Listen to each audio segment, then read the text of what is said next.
د غزنی ولایت عامه روغتیا ریاست د کتلوي معافیت عمومي مدیریت له لوري د غزنی مرکز او ټولو 13 ولسوالیو کې د روغتیا نړیوال سازمان په ملاتړ د شري ناروغۍ مخنیوي په موخه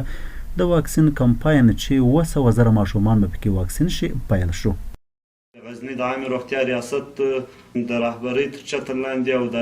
کتلوي معافیت امریت تر چتر لاندې به خوشبختانه سبا ورځ چې دوشنبه ده موږ غزنی کې د میزلس کمپاین ترسره کوو چې شاوخوا به ورپکې 200,000 ماشومان واکسین کوو او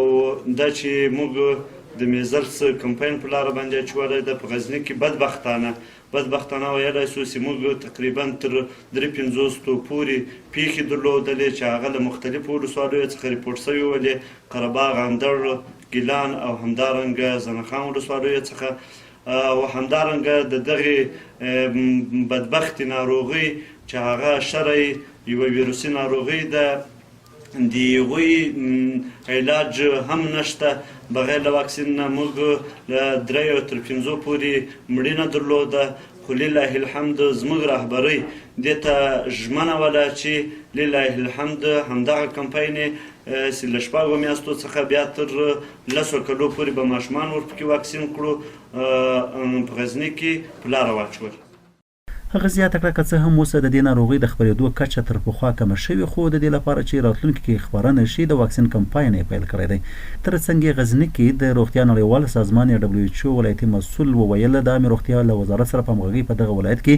10 ورځنۍ د شري ناروغۍ د مخنیوي لپاره کمپاین پیل کړی چې په وینا یې په دې کې به څه باندې 2000 روغتیا پالان کار وکړي.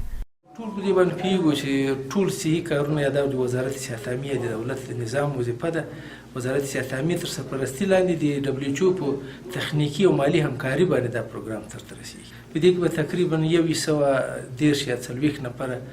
روغتیا پالان په دې کې 10 ورځې لپاره کار کوي. سږ کال دا تیر کال به ووایي په دې تیر کال کې په ټول نړۍ کې بیا په ټول افغانستان کې بیا خاص کر په غزني ولایت کې احصایې مختلفې دي مختلفو ولسوالیو کې دغه سری واقعات فوق‌العاده زیات و چې مختلفو اختلاطات ورکړي دي مختلف تکلیفونه ماشومان ته پیدا کړي دي حتی د هغوی دي بعضې ماشومان پوختي واقعات هم پکې لرو. بلخوا روغتیا پالان دغه ناروغۍ مرګونې بولي او له کورنیو غواړي څو خپلو ماشومانو ته د دې ناروغۍ د واکسین تطبیق په برخه کې پاملرنه وکړي. ټولو ته بهتره معلومه ده چې سره یو خطرناکه ویروسي ناروغي ده چې ساري ده او د هوا د څپو له لارې خپرېږي. کله چې یو انسان په سري باندې اخته کېږي او که چېرته هغه وټوخېږي یا په یو محله کې ژوند کوي نو د هغه د ټوخۍ و د پرنجي و د دې له لارې نه هغه کېدلی شي چې نور انسانان هم ورباندې مبتلا کړي. دا یوه ډېره خطرناکه ناروغۍ ده. که چېرته د دې پر وخت باندې دې ته پاملرنه ونه شي د هغې کومکي درملنه ونه شي کېدلی شي چې ماشومان په خطرناکو عواقبو باندې اخته کړي. کېدلی شي چې دا د ماشومانو د سینه بغل سبب وګرځېږي د شدید سینه بغل سبب وګرځېږي همچنان کېدلی شي چې ماشومانو د دایمي کوڼوالي سبب وګرځېږي. کېدلی شي چې یو ماشوم په دایمي دماغي فلج باندې مبتلا کړي چې په طبابت کې موږ تاسو ورته مننجایټس وایو او یا هم کېدلی شي چې ماشومان لندوالي سبب وګرځېږي او ډېری مړینه د همدې له خطره من سره تللی شي. کله چې یو ماشوم سینه بغل کېږي نو یا مثلا ځینې نور اختلاطات ورکوي د ماشومانو مړینه د سرې له امله ډېره من سره تللی شي. په ورته وخت کې د غزني اوسیدونکي اسدالله او سمیع الله د شري ناروغۍ د واکسین کمپاین پیلېدو هرکلی کوي او وایي چې له دې ناروغۍ د کوچنیانو په خوندیتوب پاتې کېدو کې به مرسته وکړي خو غوښتنه کوي چې دغه کمپاین د نورو سیمو ته هم وغځول شي څو د احتمالي ګواښونو مخه ونیول شي. ډاکټرانو په اصطلاح باندې 100% کې ګټور ده. اول د خپل ماشومان ما یو وارم نه دی پرېښي خامخا مې دلته شفاخانې ته راوړي کار څومره ضرورت دا پیل حالم دومره ضرورت و زنګون ولا څو وارې راته راغللو خو بیا مې دا ضرور وبلله سره ناغه نصیب او قسمت و چې دلته راغللو دغه جې باندې الله خوشحالي سوله ناتې د کور له هغه نه هم خلاصو باید ټول ولسوالۍ هرې خوا ته چې رسیدګي کېږي باید پاته نه شي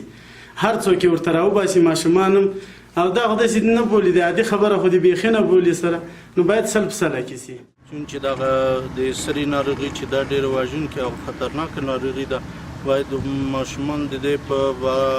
مورد باندې واکسین شي او لومړنی شی چې دی د سري په باره کې دغه واکسین دی چې سره ژغورلی شي او ماشومان ژغوري. زموږ غوښتنه دا ده چې باید په ټولو سیمو ته واکسین ورسول شي او ماشومان واکسین شي تر څو د دغه ناروغۍ مخنیوی وشي. د یادونې ده چې شره یوه ویروسي ناروغي ده چې له یو انسان څخه بل انسان ته په اسانۍ لیږدول کیږي او تر ډیره د کوچنیانو ژوند هم له ګواښ سره مخ کوي. پژواک خبری اژانس د پیښو ریښتینې هنداره